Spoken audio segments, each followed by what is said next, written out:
I'm Michael Bain, and welcome to Triggered, coming to you from the secret hidden bunker in the Rocky Mountains in Dragon House Studios. And you've seen as we've worked this gun up.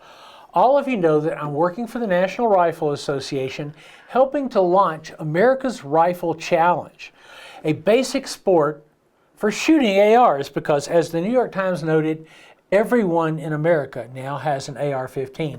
And we would like half of you to show up and shoot matches with us. So this is my match gun, not the gun I shot at the test match up in Indiana, but the gun that I'm going to be shooting in ARC competition.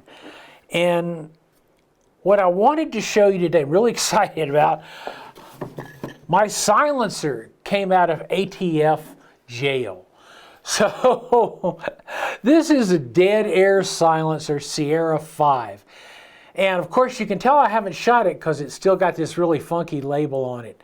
And of course that would cook off really quickly. But my editor said, don't you dare take that label off until we shoot the still photography. I'm like, okay. Sierra 5 is what Dead Air calls a hard use suppressor for 223. Now, it's made of stainless steel tube. The baffles are welded cobalt. I mean, this is a suppressor. It's rated for 5.56 fully automatic. I think you can use it with the 224 Valkyrie, also the 5.7x28. But it's designed to be abused. And typically on a competition gun, that is exactly what's going to happen. The thing I like about it is a number of different attachment options that we see with Dead Air and with a lot of the other companies, but Dead Air has been on the forefront of, hey, we want you to be able to attach these silencers to as many different kinds of guns as is appropriate. So you don't end up having to buy a bunch of different suppressors like we did if you go back 15 or 20 years ago when we first started using suppressors. In this case, the Sierra 5 came with their, how's it, Xenon? Never start a product name with an X, because then we all are out.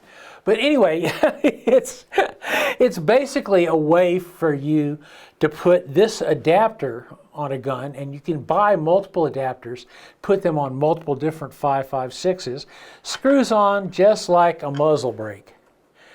And then what you do is once you've screwed it on and attached it, and that means torque it on and also use, I always like this, rock set. It's muzzle adhesive. It's what you use to glue a muzzle device on an AR-15. Because if you think of thread lock, so the thread lockers typically come loose with heat, and there's a lot of heat here. So you screw this on, and then the suppressor itself screws on in the opposite direction. And that's to keep the suppressor from loosening under fire, which happens repeatedly. So I am really excited about gluing this thing together, which I'll do this afternoon, and then taking it out to my own range and sighting it in, getting it going. When we come back, I want to talk to you a little bit more about this gun, because I'm really proud of how it's come out.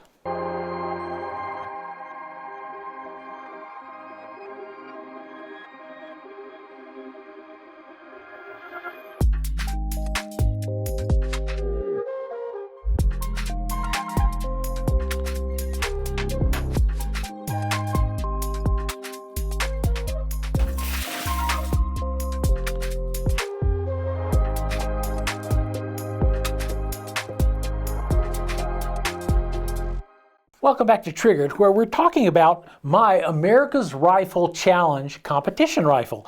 And this has been sort of my universal AR for a lot of years, originally built by Jason Croteau at Wyoming Tactical with input from Jason Wilson at Lucid Optics. I've shot it in classes, I've shot it in competitions. It has a lot of rounds through it. Right now I have it set up with LUTH-AR furniture because I like LUTH-AR furniture. Happy they're a sponsor, but I've been using their stuff for years and years and years. Fully adjustable on this buttstock.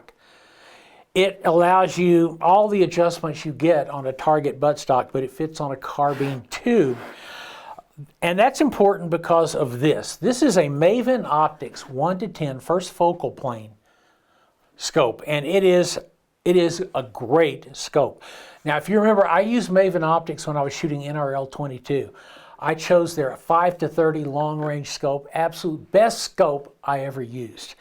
And so when they've said we're coming out with a 1-10, we've been working on it for 2 or 3 years to get it really exactly like we want it. I thought this is perfect for what we're doing with it.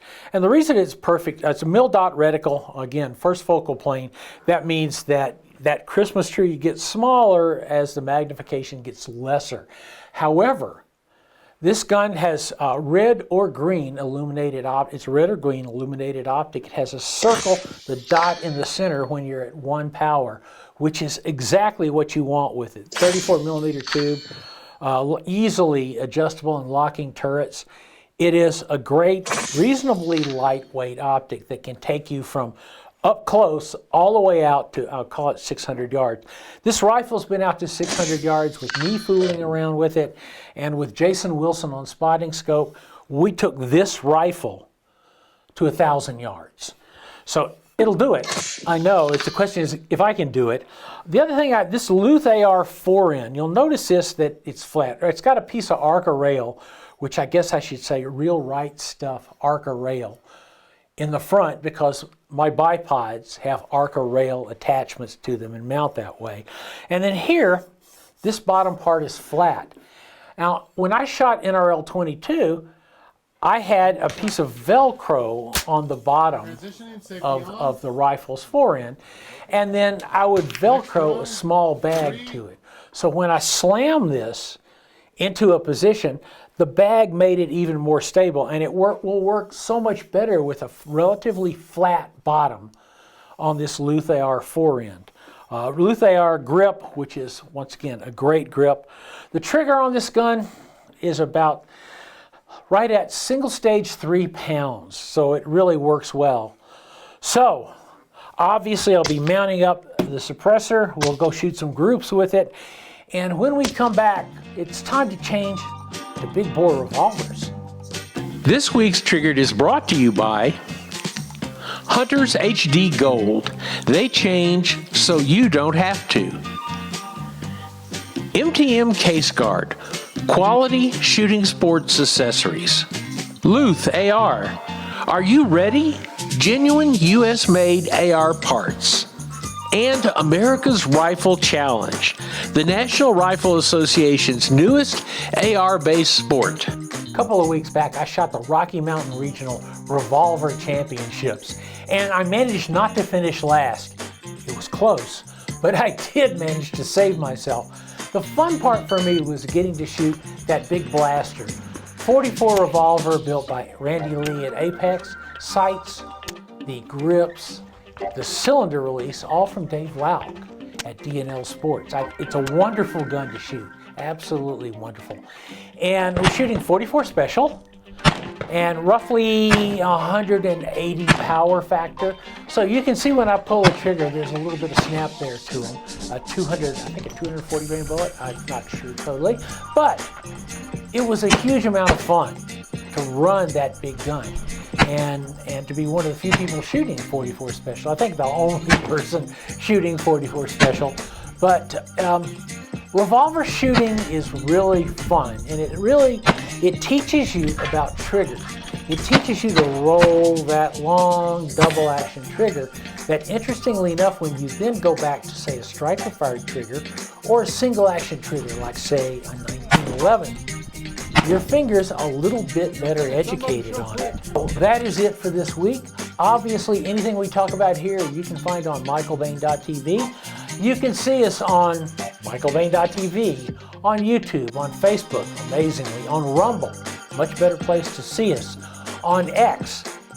And hey, if you come to the GUNSITE America's Rifle Challenge Summit on November 8 and 9, I'll just let you shoot my rifle. We'll see you next week.